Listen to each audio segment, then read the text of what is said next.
Olá, você que está acompanhando agora na TV Evangelizar o programa Vida em Família. Que alegria chegar até você e principalmente você que está acompanhando aí pelo YouTube TV Evangelizar Oficial. Compartilhe aí com as suas amigas, seus amigos, porque o tema do programa de hoje vai ajudar todos os pais. Afinal, lidar com a desobediência de um filho muitas vezes tende a tirar você um pouco do sério.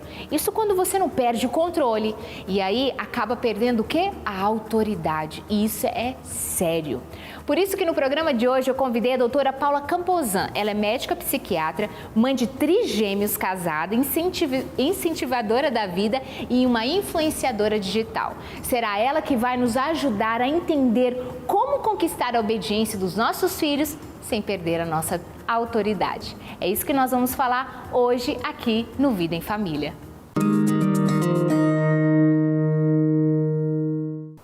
A sua autoridade como mãe, como pai está em risco? Ou seja, a desobediência do seu filho tem tirado você do sério, do eixo. E com isso, quando você menos percebe, você já está gritando, você já está dando ali muitas palmadas, você já está apelando para um nível de recursos que não são nada formativos e educativos.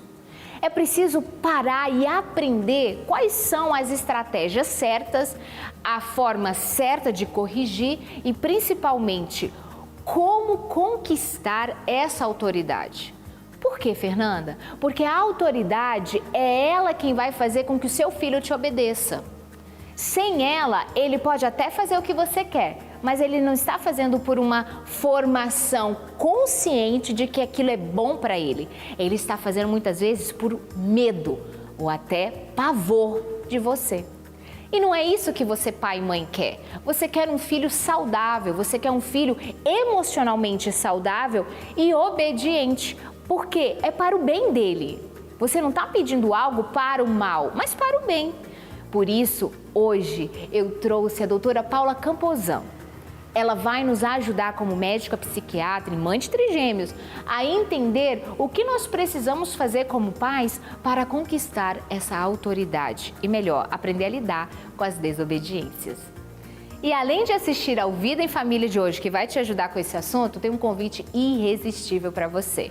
Já pensou em peregrinar para os santuários marianos em 2023? É isso mesmo. Venha peregrinar conosco, a família Zaparoli, o Padre Lucas, lá nos santuários marianos na Europa, onde você poderá fazer uma experiência incrível de imersão na fé católica e eu tenho certeza que você vai amar. Maria é aquela que nos conduz ao seu filho Jesus. Por isso, nossa peregrinação começará nos santuários marianos e encerrará com a adoração em Santa Missa com um convidado especial, Padre Lucas, no Sagrado Coração de Jesus, no Sacré-Cœur, em Paris. Na França, vamos conhecer pontos turísticos, como a Torre Eiffel, o Arco do Triunfo, mas em Lisieux nós visitaremos o Santuário de Santa Teresinha do Menino Jesus, o Carmelo, a Basílica Principal e a Cripta. Nós vamos em Lourdes conhecer o Santuário de Nossa Senhora de Lourdes e a Fonte Milagrosa. Já em Portugal, visitaremos locais relacionados às aparições de Nossa Senhora em Fátima e participaremos da procissão das velas. Além de tudo isso, vamos ter missa diária com o Padre Lucas e se você quiser se confessar durante a peregrinação, o Padre também estará à disposição. Será um encontro com Deus, consigo mesmo, com a cultura europeia e com a nossa fé católica. Você descansará a alma, a mente e o seu corpo, porque nós escolhemos os melhores hotéis, os melhores restaurantes para que a peregrinação seja um verdadeiro descanso. Peregrinar nos faz entender melhor as Sagradas Escrituras. Afinal, somos todos peregrinos. Peregrinar é evangelizar e evangelizar é preciso. Nós, a TV Evangelizar e a Peregrina Brasil, realizar o seu sonho é a nossa missão. Nós vamos para um breve intervalo, nós voltamos já já, onde eu vou conversar com a doutora Paula e ela vai nos ajudar a entender como conquistar a obediência dos nossos filhos sem perder a nossa autoridade.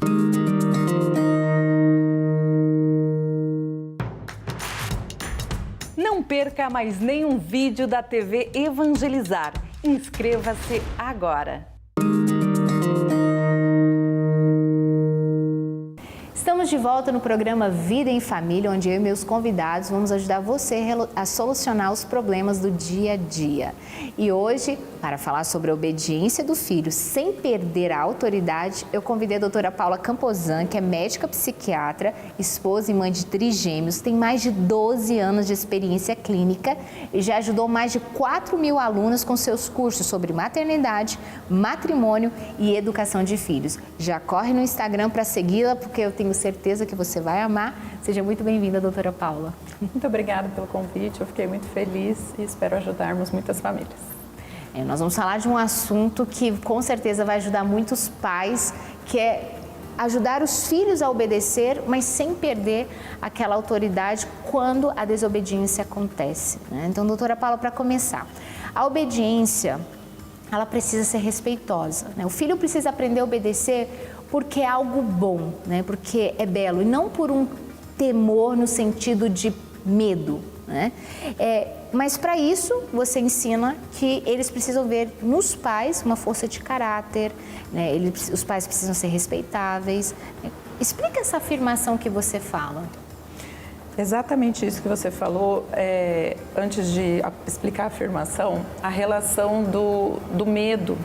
Por que não pode educar pelo medo? Além de perder a capacidade de querer o belo, o que é bom, isso não se mantém. A criança, uma hora, ela vai perceber, seja ainda na infância ou na adolescência, que os pais não têm tantos meios de ação assim para puni-la. Então, quando atinge um limite de punição, ela vai parar de obedecer. Enfim, então tem várias formas pelas quais isso é muito ruim. E em relação à sua pergunta, né, por que isso é importante? O caráter não tem uma definição muito certa, não tem uma definição única, não tem um consenso de definição, mesmo na psiquiatria. Mas a mais aceita e que eu concordo é que ele tem um lado nato, então, como o temperamento, né? A gente tem o temperamento, o caráter e a personalidade.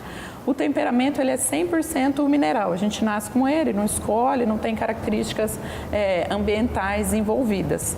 Claro que tem na melhora, no aprimoramento do caráter, do temperamento, mas o temperamento em si, enfim, ele vem conosco. A personalidade, que é o outro extremo, a gente vai formando, né, a partir das nossas experiências de vida, da nossa cultura, do meio que a gente é inserido, dos valores da nossa família, enfim. Então, digamos que está na outra ponte, e isso aqui é formado até a gente morrer, né? 1 minuto antes da nossa morte, nossa personalidade está sendo formada. O caráter, ele está aqui no meio. Então, ele tem uma parte que a gente nasce com ele, tanto que a gente tem as doenças do caráter, né? Como, por exemplo, um defeito do caráter é a psicopatia. E a gente tem um ponto, né, que está mais próximo da personalidade, que ele vai sendo formado, moldado. Então, o caráter é a gente batalhar mesmo pelas virtudes e a gente manter isso com uma certa constância para que isso fique arraigado. O caráter, ele é mais firme, assim, digamos. Então, o filho precisa enxergar isso em nós. Ele precisa ver isso, né, que a gente tem uma firmeza, um propósito, que a gente percebe, a gente olha para alguém, a gente percebe quando essa pessoa tem caráter, né? Ela é admirável, é alguém que a gente quer estar perto, que a gente respeita. Então, é preciso que a gente busque isso para que o nosso filho enxergue isso, porque isso não pode ser falado, né? Não tem a menor validade você dizer, bom, eu tenho um bom caráter, você precisa me respeitar, porque, né, não tem a menor validade. Então, isso precisa ser mostrado com ações sólidas e constantes, né? A pessoa saber o que esperar de você. Então, por isso que é extremamente importante. Interessante isso que você está falando, que eu lembrei de uma das aulas que você dá, que você fala a importância, viu, pai e mãe, presta atenção, em não mentir perto dos filhos, mas é aquelas mentiras assim, corriqueiras, sabe? Ai, fala que eu não estou aqui, o telefone ligou, não, a mamãe não está aqui. Fala um pouquinho sobre isso, que eu acho que isso é muito importante. Até outras, assim, um dia me deram esse exemplo e eu achei fantástico. A pessoa ia passar na casa da mãe para buscar, ela estava com os filhos no carro, aí ela ligou. Pode descer que eu estou chegando. Desligou, os filhos falaram assim, por que você falou isso? Você não está chegando, a gente não está chegando. Ela falou, mas é que a mamãe é enrolada e é melhor descer e tal. Aí ela percebeu, né, que tinha feito uma coisa que não era legal e falou, olha só, um defeito da minha mãe, eu estava, né, cobrindo com outro meu, enfim, né? Então virou uma coisa e eles realmente percebem. Então, isso é outra coisa que, tudo na verdade, a gente tem que confirmar nossas palavras com atos. Então, se a gente incentiva a não mentir, né, eles percebem essa mentira. Não só essas bobeiras, né, pode ser que eu estou chegando, fala que eu não estou, enfim, coisas desse tipo. Quando o pai chega, né, fala alguma coisa ali do dia também que não é verdade. Além, eles percebem tudo isso, mas também, assim, outras mentiras, tipo assim, daqui a pouco a gente volta para comprar isso aqui, né, só para conseguir o que quer naquele momento. Então, outro dia eu te trago aqui nesse parquinho, vamos embora e não leva nunca, isso não deixa de ser uma mentira, né, uma falta de compromisso. Isso tudo vai fazendo com que o filho enxergue o nosso caráter, digamos assim, de uma maneira pouco sólida. E aí o respeito diminui e a gente se torna menos digno de receber aquele respeito que o filho tem por nós e queira obedecer. Então, vamos eliminar essas mentiras, isso acaba afetando e fazendo com que você perca, né, a sua autoridade, olha, vai vendo.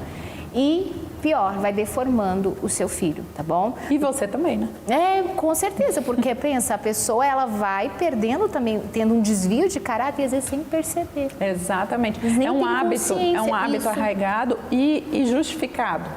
Mas é porque minha mãe sempre atrasa. Mas é porque senão a gente ia chegar atrasada e ele não ia embora do parquinho. Sempre tem uma justificativa, né? Mas esse caminho de raciocínio não é correto, né? Bom, eu menti por causa disso, né? Isso não faz sentido.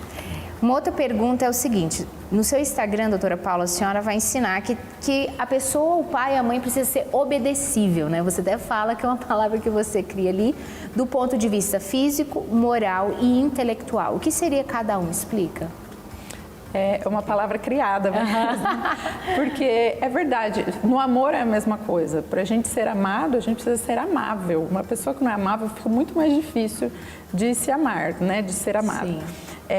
E a obediência é a mesma coisa. Então, não é algo que a gente impõe, não é algo que a gente ensina, é algo que a gente mostra sem palavras. E essas três esferas, elas se complementam para que a gente consiga mostrar dessa forma.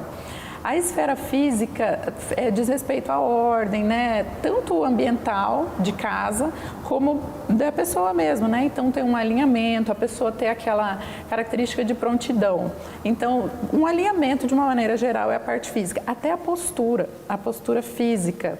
Né? A gente estava comentando aqui antes, né? Vamos arrumar antes de falar. Eu aprendi com ela algo que eu falei, você precisa ensinar quem está acompanhando agora o programa. Ela, olha, preste atenção para você mudar isso a partir de hoje. E assim, ela é fruto de uma necessidade pessoal, né? De ver que eu precisava melhorar isso. A postura, ela comunica, né? A gente ficar assim, ela passa um ar de derrota, assim, né? De cansaço, de uma pessoa que não dá para você contar. Você está assim, você precisa carregar uma mesa, né? Você vai chamar alguém que está assim, que tem uma postura alinhada, ou alguém que está assim, você fala, isso aí está cansado, não vai conseguir, né? Fazer nada. Então, ela comunica alguma coisa. O que faz com que a gente tenha uma boa postura e queira ser obedecível? Às vezes a gente faz assim e não se mantém, né, Fer? Parece uma bobeira que eu estou ensinando, mas faz parte. Mas não é. Como que a gente consegue manter uma boa postura? Esse ossinho aqui, né, é a clavícula. A gente afastando a clavícula, então isso automaticamente vai melhorar o nosso ombro, não fazer assim como a gente faz, né, fazer antigamente. Então, afastar a clavícula aqui e a gente crescer para cima. Então, ao invés de querer alinhar aqui, cresce para cima. Olha só, você está de postura ruim, você tenta colocar o topo da cabeça no teto, assim, né? Obviamente, de maneira figurada. Então, dessa forma, sempre que você precisar corrigir a postura, é assim. E podem testar. No momento que você tiver com essa postura, você consegue passar um ar de segurança. Parece uma pessoa que sabe o que está fazendo, uma pessoa que de fato tem uma autoridade, enfim, que é o que a gente quer. E não só na vida dos filhos, até profissionalmente. Você vai conversar com a pessoa, né? Você vai no meio profissional mesmo, né? Aquela postura. Então, quanto mais um profissional, na vida de mãe, de pai também. E por isso que eu pedi para ela falar, porque pode parecer uma coisa tão pequena, mas que faz diferença para o filho ver essa autoridade no pai e na mãe. Exatamente, tem um impacto na vida profissional, na família, na vida conjugal, né? Você consegue passar um ar também de disposição e não de cansaço, aquela coisa do fim do dia. E até no nosso cotidiano, você vai comprar alguma coisa, né? Uma postura segura, assim, de quem, enfim, sabe das coisas e sabe do que está acontecendo. Então, isso é muito importante. Faz uma boa diferença, testem. Clavícula afastada e cabeça para cima. Doutora Paula, tudo isso que você está falando vem de estudos, né? Não, você como médica, psiquiatra, estudante também do universo, né? Da maternidade, educação de filhos. Para quem está em casa, você acredita que é importante os pais estudarem sobre educação de filhos e por quê? A Fernanda comentou no começo, eu tenho filhos trigêmeos, né? E quando eu engravidei, eu percebi que eu não podia errar. Né? Eu falei, nossa, são 3 pessoas. Eu escutava tanto assim, no primeiro eu errei, aí no segundo eu arrumei. Verdade. Aqui mesmo, a gente acabou de comentar isso, né? O erro precisa ser inédito, acabei de aprender. Então eu falei, nossa, 3 de uma vez, eu não vou poder errar, eu preciso, o máximo possível, me amparar de informações. O máximo que você puder. Exato, porque são 3 pessoas, 3 almas ao mesmo tempo, né? Eu não vou poder me dar o luxo de ir consertando ao longo do tempo. Então eu comecei a estudar ainda na gestação. E logo o primeiro livro que eu li, eu falei, nossa, como que eu achava, tudo que eu acreditava na questão do bom senso, isso é instinto, a gente sabe, a gente foi criado assim, deu certo, então eu vou fazer da mesma forma. Isso é uma coisa muito importante que eu digo, não é porque foi feito conosco ou porque a gente fez e tal, que deu certo, necessariamente. Né? Aquela frase, mas eu não matei, não roubei, tô vivo, isso não funciona. Ou então assim, minha mãe me deu isso, aquilo, tomei coca desde a infância, na mamadeira e tô aqui, viva. Tô viva, mas tá aqui. Vai ver a qualidade, né? Da saúde da sociedade. Exatamente. Então, assim, se a gente pode, né, criar nossos filhos cada vez melhores, se a gente tem acesso, e hoje a gente tem muita coisa, vale a pena. Então, eu percebi assim, nossa, como eu achava várias coisas a partir do meu bom senso. E olha que, assim, eu já tinha um conhecimento médico, né, da formação de temperamento, isso porque era uma mãe médica. De temperamento, de caráter, de personalidade. Eu já tinha conhecimento como médico. Mas a formação dele é como se me desse pronto, né, pelo conhecimento médico, e eu precisava resolver ali um problema, né, de caráter, enfim, de personalidade. Mas como formar isso, né, eu nunca tinha estudado e eu achava várias coisas erradas, essa é a verdade. Falei, nossa, eu tenho muita coisa para estudar. Eu até desesperei, assim, eu falava, nossa, minha gestação precisava durar uns 18 meses. Gestação de alguns animais, para eu poder dar conta ali de estudar tudo. Então, a informação, ela motiva, além de dar um caminho, né, a percorrer, por onde que a gente vai, a questão assim, o que a gente esperar em cada idade, isso eu acho extremamente importante. Até onde a gente pode ir na formação do caráter, qual que é o nosso papel. Tem até uma idade, né, limite de formar ali a personalidade, ali perto de 6, 7, idade da razão vai indo até 12, depois disso, para consertar é mais difícil. Essas informações, elas impactam diretamente no nosso envolvimento com os nossos filhos. Eu sempre costumo dizer, vai chegar a hora em que eles vão fechar a porta de casa e vai dizer tchau, né? Obrigada, mas acabou, né? É um tempo que a gente vai ter se dedicar para poder formar e ensinar eles. Exatamente. Tem até um livro que eu li agora no caminho, ele tem esse nome, Enquanto Ainda é Tempo. Olha aí, então você me fala, ele é maravilhoso, depois eu posso mostrar. É justamente isso, essa janela que nós temos. Curta, se fala muito nisso na parte intelectual. É a janela de oportunidade de aprendizado, tem que aprender língua até tantos anos, porque aí ela fica armazenada numa parte do cérebro que ela fica como a língua nata e tal. Mas pouco se fala sobre essa parte do caráter, né? Da moral, dos princípios que realmente a gente tem, assim, para formar a base mesmo até os 7 anos. Então, saber disso cria uma certa urgência, né? Não dá para ficar esperando. Então, assim, tanto para a gente saber o caminho, né, o estudo é importante, quanto para a nossa motivação, porque a gente sabe que é importante, mas se a gente parar ali, fica difícil colocar em prática, que é o que eu escuto todo dia. Eu sei, eu estudo, eu leio, mas eu não consigo colocar em prática. Então, precisa mais do que isso, né, cada vez estudar mais, a gente ter mais exemplos para fortalecer aquilo na vontade mesmo, e sair do intelecto e passar para a vontade. Porque o estudo, o principal órgão envolvido no estudo é o coração. Né? Então, a gente tem que estudar, meditar, não é ler, fazer curso, não sei o quê. É estudar, ler algum tema, uma aula, por exemplo, e aí fechar aquilo, e aí meditar, trazer para a tua realidade o que eu faço disso, o que eu não faço, o que eu preciso mudar, qual filho meu precisa dessa informação, qual eu estou fazendo assim, de uma forma mais adequada. Então, meditar em cada coisa que a gente estuda para aquilo passar para o coração, né? Gente, eu tô achando incrível essa aula, esse programa. Eu sou aluna da doutora Paula, né, e eu tenho uma gratidão muito grande por tudo que você tem ensinado, que já tem contribuído diretamente na educação dos meus filhos. E eu queria te fazer a próxima pergunta, ela é um pouco polêmica, mas vai nos ajudar, tá? Palmadas e castigos, né? Vai pro cantinho do pensamento, vai ficar aí pensando no que você fez. Faz a criança obedecer a ordem dada pelos pais? A gente precisa, né, eu até falei isso agora há pouco e é uma verdade, a gente precisa respaldar as nossas palavras em atos. Então, se a gente der uma ordem, ela não for cumprida pela criança e não acontecer absolutamente nada, isso deixa de ser respaldado, enfim, a gente não vai ter obediência. Mas a gente tem várias coisas para fazer, né, nesse intervalo antes de palmada, por exemplo. O que é importante de uma medida punitiva, né, quando a criança desobedece?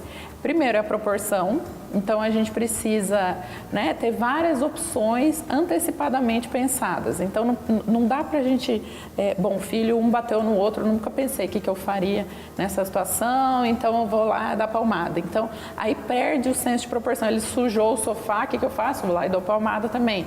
Não tem a menor proporção. Aí bate na cara da mãe, vou e dou a palmada, ou seja, não tudo tem, tá... Exatamente, e a gente precisa ensinar para o nosso filho o senso de hierarquia, né? Isso é muito importante em vários sentidos. Então, precisa antecipadamente pensar, claro, a gente não vai ter noção de todas as situações possíveis. Mas normalmente enfim, elas se repetem. Elas se repetem. É sempre assim, a briga, o irmão que bate no outro, ou às vezes o grito, o falar palavras que não deveria, ou dar um tapa, ou fazer um chilique porque não quer tomar banho. Ou seja, normalmente se repete e os horários também. É verdade. Para uma mãe atenta, é isso. Eu até falo assim de uma forma exagerada, só para a gente ter isso no coração, que não existe imprevisto. Claro que às vezes existe, mas eu digo assim, é mínimo. Então, nossa, eu estava saindo com meu filho e ele fez cocô. Não é um imprevisto, né? Isso é uma coisa altamente, né, provável de acontecer. Você acabou de dar mamar, em vez de esperar, né, ter o timing do filho. Normalmente, imprevisto é uma falta de observação nossa, assim, constante do filho, de aprender que as coisas se repetem. Exatamente. Mas então o castigo ele precisa ser proporcional. Então a gente tem que ter mais ou menos uma ideia na cabeça, né, do que castigo não, vamos falar de punições, né? Uma ideia na cabeça das coisas que podem acontecer e o que a gente faria. Ele precisa ter um objetivo reparador. Então, só assim, sei lá, tira o videogame porque ele bateu na irmã. Não tem muito um sentido e nem uma reparação exatamente, porque a gente precisa reparar as coisas erradas que a gente faz. Então, assim, bateu na irmã, então ele precisa fazer carinho na irmã, abraçar a irmã, ajudar a irmã a limpar alguma coisa, a dobrar a roupa, sei lá, alguma coisa relacionada a isso. Então, tem uma relação de reparação que a gente precisa, dentre essas opções do que a criança faz, tentar ajustar ali, pegar gelo para a irmã. Na minha casa é o que mais acontece, né? Acontece alguma coisa ali, principalmente entre os meninos. Então, vai lá, pega gelo para o irmão. Agora você vai ajudar o irmão a carregar a bicicleta porque ele está com a perna doendo, porque você foi lá e bateu na perna dele, enfim. Pensa nisso, assim, alguma coisa que repara. Então é proporção, reparar e a criança realmente entender. Porque a gente tem a expectativa de que a criança está entendendo tudo sempre. A gente esquece que só tem 4, só tem 5 anos. Exatamente. Mas ele já tem 5 anos. Não, ele só tem 5 anos, né? Exatamente. A gente muda isso, a gente esquece que é uma criança que está aprendendo tudo. Eu escuto às vezes algumas mães falando, nossa, meu filho tem, sei lá, meses, ele entende tudo. Ele não entende tudo, ele entende, igual a gente quando viaja, entende umas palavras assim, ele entende dessa forma, ele vai pescando umas palavras a partir da nossa expressão, então ele sabe se a gente está bravo, se não está, enfim, né, se está feliz, mas ele não entende tudo. Então, essa relação de causa e efeito é muito importante que a criança faça. Então, tem que perguntar para a criança se ela entendeu o porquê daquela medida punitiva. Sim. E na minha opinião, a melhor medida punitiva, que normalmente é falta de respeito, ou com o pai, porque, enfim, falou palavrão, ou com o irmão, enfim. Perdeu o convívio. Eu sempre falo essa frase em casa. Então, você perdeu o direito de convívio. Você fez uma má escolha. Qual foi a sua má escolha? Sei lá, bater no irmão. E aí, por causa disso, você perdeu o direito de convívio. Porque o convívio é um presente. Até que valoriza, né, isso? Isso, é um presente que a gente tem que estar aqui em família. Então, você escolheu uma coisa ruim, então você vai perder o direito de convivência. Você entendeu por que você vai ficar um pouquinho ali sem conviver com a gente? Ah, eu entendi, é porque bati no irmão. irmão, por exemplo. Mas vocês vão se surpreender que muitas vezes a criança não entendeu, ela não sabe por que ela está lá. Aí o efeito positivo é zero. Porque ela repete o que você fala, mas nem... Ela não entendeu, então se certificar de que entendeu e fazer um compromisso de não errar mais, né? Pensa sempre nisso. O que a gente faz? A gente fala o erro e faz o compromisso de não errar mais, né? Não, nunca mais vai errar. Não, a gente também erra, a gente faz o compromisso e erra também. Mas, enfim, a gente precisa que ele entenda essa dinâmica e oferecer meios para que ele não faça de novo, né? Então, bom, eu sei que fim da tarde... Ele está com fome e eles brigam todo fim da tarde. Vamos tentar adiantar o jantar, enfim, várias coisas que a gente pode observar e tentar resolver para que isso não se repita. O erro tem que ser inédito. A frase do programa, o erro tem que ser inédito. Muito obrigada, doutora Paula, por toda a sua contribuição. Foi muito bom, tenho certeza que muitas mamães e papais estão aí repensando nas suas estratégias. Obrigada. Que bom, fico muito feliz.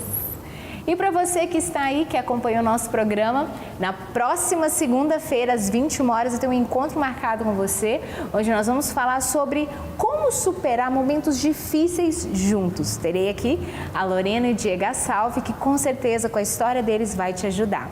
Até lá!